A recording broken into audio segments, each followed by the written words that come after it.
Sneha steel and furniture centre Salgare. आमच्याकडे steel भांडी, संसार उपयोगी साहित्य, sofa set, furniture, cooler, dining table, आटा चक्की व इतर साहित्यांचे एकमेव ठिकाण एक, व्हरायटी अनेक। आता शुभ मुहूर्ताची सुरुवात सलगरेतील स्नेहा स्टील मधील खरेदीनेच। वाजवी दर, सजवा फर्निचरने तुमचे घर। सर्व साहित्यावर बजाज फायनान्सची खास सोय उपलब्ध। स्टील भांड्यांना 5 वर्षे गॅरंटी, तर फर्निचर साहित्यास किडवाळीपासून लाईफ टाइम वॉरंटी। खात्रीशीर खरेदीसाठी मिरज पूर्व भागातील एकमेव ठिकाण Sneha steel and furniture centre Salgare. आमचा पत्ता रवींद्र वस्त्रनिकेतन शेजारी सलगरे। संपर्क 90 96 25 91 38। प्रत्येक बातमीतील घटनेच्या वास्तविकतेची तुलना थेट पाहत रहा चांगली अपडेट।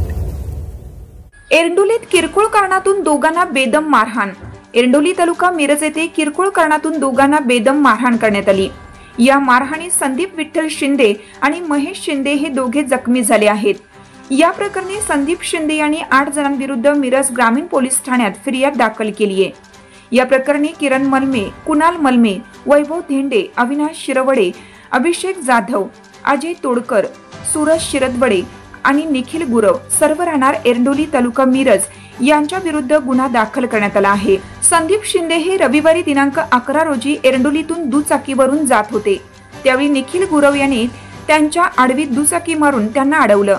संदीप यांनी याबद्दल विचारणा करताच निखिलने त्यांना मारहाण करण्यास सुरुवात केली आणि कानाखाली लगावली। त्यानंतर निखिलने फोन करून इतर संशयितांना बोलावून घेतलं। 8ही संशयितांनी येऊन संदीप यांना लाथाबुक्क्यांनी बेदम मारहाण केली। संदीप यांचे चुलत भाऊ महेश हे भांडण सोडवण्यासाठी आले असता त्यांनाही मारहाण करण्यात आली। तसेच क्रिकेट मॅच वेळी तू वाचलास, आता तुला जिवंत ठेवणार नाही अशी धमकीही संशयितांनी दिल्याचे संदीप यांनी आपल्या फिर्यादीत नमूद केलं आहे।